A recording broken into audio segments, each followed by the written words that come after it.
നമസ്കാരം. ഹൂതികളുടെ ആക്രമണത്തിനിരയായ ചരക്ക് കപ്പൽ കടലിൽ മുങ്ങി എന്ന് വ്യക്തമാക്കിയിരിക്കുകയാണ് യമൻ സർക്കാർ.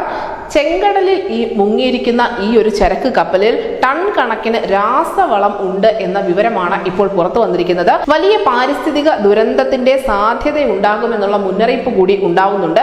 ചെങ്കടലിനെയും ഗൾഫ് ഓഫ് ഈദനെയും ബന്ധിപ്പിക്കുന്ന ഖാബൽ മദ്ബയിൽ വെച്ചാണ് കപ്പൽ ആക്രമിക്കപ്പെട്ടത്.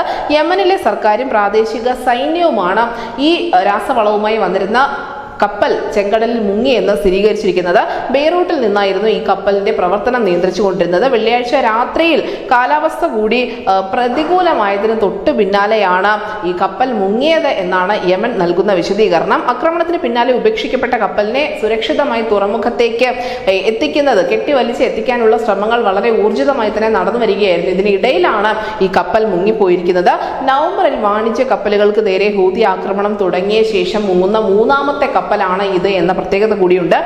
ഗാസയിലെ ഇസ്രായേൽ ആക്രമണത്തിന് പിന്നാലെയാണ് ഹൂതി വിമതർ ചെങ്കടലിലൂടെ പോകുന്ന വാണിജ്യ അല്ലെങ്കിൽ ചരക്ക് കപ്പലുകൾ ലക്ഷ്യം വെച്ച് തുടങ്ങിയത്. ഫെബ്രുവരി 18-നാണ് ഈ രാസവളം കൊണ്ടുപോകുകയായിരുന്ന റൂബിമാർ എന്ന കപ്പൽ ആക്രമിക്കപ്പെടുന്നത്. എന്തായാലും ചെങ്കടലിലെ ഇപ്പോഴത്തെ എല്ലാ പ്രശ്നങ്ങൾക്കും കാരണം ഇസ്രായേലും ഹമാസും തമ്മിലുള്ള യുദ്ധമാണ് എന്ന് നമുക്കറിയാം. ഈ ഇസ്രായേലിനെ ഒറ്റപ്പെടുത്തുന്നതിന്റെ ഭാഗമായാണ് വാണിജ്യ കപ്പലുകൾക്ക് നേരെ ഹൂതികൾ തിരിഞ്ഞതും.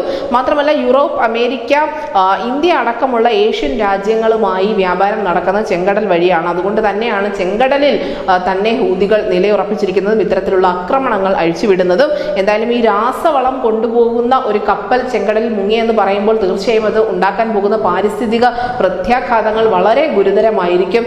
അങ്ങനെ ഏറ്റവും ഒടുവിൽ ഈ കപ്പൽ ആക്രമിക്കുന്നതിനും കത്തിക്കുന്നതിനുമൊക്കെ ഏറ്റവും ഒടുവിലായി ഇപ്പോൾ കടലിൽ തന്നെ ഈ ഹൂതികൾ വിഷം കലക്കി എന്ന് പറയേണ്ടി വരും. അങ്ങനെ തന്നെയാണ് അന്താരാഷ്ട്ര മാധ്യമങ്ങൾ ഉൾപ്പെടെ ഈ സംഭവത്തെ വിശേഷിപ്പിച്ചിരിക്കുന്നത്. എന്തായാലും ഇതിന്റെ പാരിസ്ഥിതികമായ പരിണിത ഫലങ്ങൾ എന്തായിരിക്കുമെന്ന തരത്തിലുള്ള റിപ്പോർട്ടുകൾക്ക് വേണ്ടി കാത്തിരിക്കുകയാണ് ലോകം. News desk news city Malayalam.